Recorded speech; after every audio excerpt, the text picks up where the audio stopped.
Hi all, this is the Bachelor Project podcast. I am Wietse and this is episode 6 already. And as you can probably tell, I've not thought about the background of the studio as my t-shirt matches perfectly. But anyway, today I will show you some results of my research as I am done with making and grading all the exams with AI. So my data is ready for analysis and I have done 80% of it already. Because I have done 4 out of my 5 hypotheses already, which I will show with you today. So let's start with the first one. My first hypothesis is that I think AI will pass the bar for the exam practicum data analyse. So basically, it scores above a 5.5 out of 10 or 55 out of 100 in my analysis. And I will do this by looking at the descriptive statistics. And as you can see here, I will put in a graph of the histogram. And what you can see here is the distribution of the total exam scores with the number of exams on the y-axis and the total score of the per exam on the x-axis, with a red dashed line at the pass bar. And you see that 55% of the exam is on the right side of the pass bar, which means, well, they pass the bar. And, the remaining 25 are on the left of the pass bar. So they did not pass the bar. What you see is a big cluster between the 7.5 and 9, which is interesting.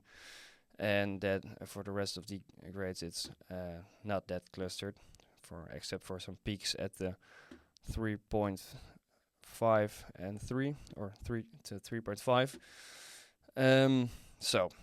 Looking at this and making a conclusion on the hypotheses, partly, not all, large amount though, but not fully accepted. And to have some further insights, I've used 4 models, which I mentioned earlier on. So I will put the new picture here, and you can see that 3 out of 4 models do score above the 55 on average, because the mean of the Cloud Sonnet is 66.6, Cloud Opus is 73.2, and the Cloud Projects is 75.7. But the Notebook LM scores below the 5.5 as only AI model on average, namely 44.8. And this is, I think, probably due to that Notebook cannot perform data analysis on itself. It will give you code to run, and it will probably give you the right answer if you copy-paste this output back into Notebook. But for my research, this is not good enough. So, well, they score lower, probably due to that reason, which is also a matter of time, probably because, well, I will give it a year before I can also run data analysis in the Notebook itself. So that is for hypothesis 1. And then for my second hypothesis, I am looking at the difference between the 2 ways of prompting I have used to make the exams, because I have used literal exam questions to make the exam, and I have used student prompts to make the exam. If you don't know what I'm talking about here, make sure to watch my earlier podcast. So I have one podcast where I explain the methods of my podcast thoroughly. I will not go into that deeper in here, but I have made the exams in 2 ways, like the literal exam questions and the student prompts. And the literal exam questions is a sort of no knowledge way of prompting, and the student prompting is a way of, well, there is some knowledge at least, prompting. And my hypothesis is that there is no significant difference between those groups, as AI is so good already. It doesn't need your knowledge to make the exam, basically. And the ways I'm testing this hypothesis is first looking at box plots. So see a box plot here already. And I am also going to test it with a t-test.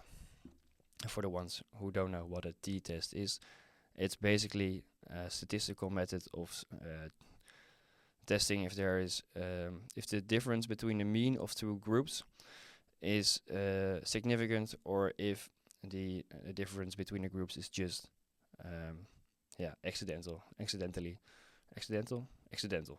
Thank you. Well, the box plot. You see that the variation in the scores of the student prompt is larger, because the whiskers are more away from each other, because the lowest score for the student prompts is somewhere around the 25, and the top score is around an 85. And for the exam questions, the top score is around the 85 too, but the lowest score is around the 33. The 143, sorry, and the median of the exam questions is already higher than the student prompts. So interesting. And the t-test, then first you have to do a Levene test, which is basically a test to see if the variances of the two means is the same or different. If the score is significant, then variances are different, but the Levene test is not significant, so we can just do the t-test the normal way. And the t-test gives us a result where it's not significant, so the two groups do not differ from each other significantly, which supports my hypotheses.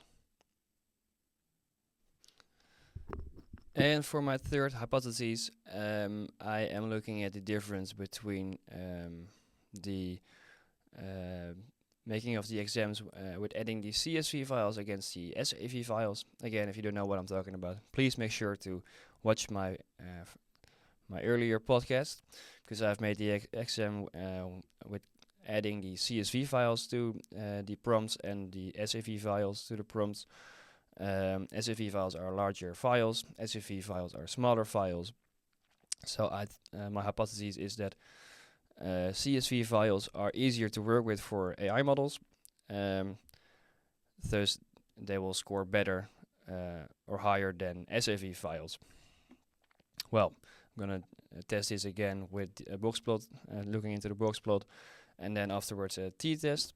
And the box plot again you see here. And what you can see is that the median of SAV is lower than CSV, so a bit of in line with what I hypothesized, but the variation, total variation, is basically the same as each other. The top scores and the lower scores are somewhat the same. So yeah, cannot make a lot up about this box plot. And then for the t-test, first again a Levene test, which is non-significant, and then a t-test, which is also non-significant, with a t-value of 0.19 and a p-value of 0.85. So yeah, this basically means that the groups are non-significant. The mean score do not differ significant, which is not in line with my hypotheses. Yeah, so hypothesis 3 is not accepted. And then for hypothesis 4, half of the exams I've made with copying the images from the exam, and half of the exams I've made without copying the images of the exam.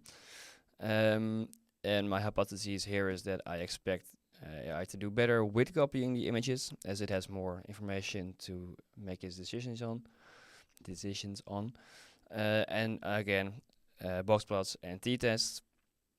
Box plots you see here, which is in favor of the with images, as it scores higher for the median. The median is at the same level as the third quartile of the without images, and the lowest exam of with images is the same as the first quartile. So from this box plot you can probably tell that the with images will score higher, and doing a t-test, first the Levene test which is non-significant, so we can do the t-test in the normal way. And the t-test indeed shows that the t-value is 2.8 with a p-value of 0.006. The mean of the with images group is 71.5, and the mean in the without images group is 85.6. So the means of the two groups differ significantly, supporting my hypothesis 3, 4, 4. My fourth hypothesis is accepted. And then the last hypothesis, which I will not do today, that is that I expect reproduction questions to do AI to do better on them than on the application questions and insight questions. But I will not do it today, as I have to do an repeated measures ANOVA, which I do not know how to do it yet. So I will work on it today, and probably next podcast I will share these results with you. So that's it for this day. I'm sorry for my pronunciation of hypotheses. And thank you for listening again. And hopefully I will see you in the next podcast. Thank you.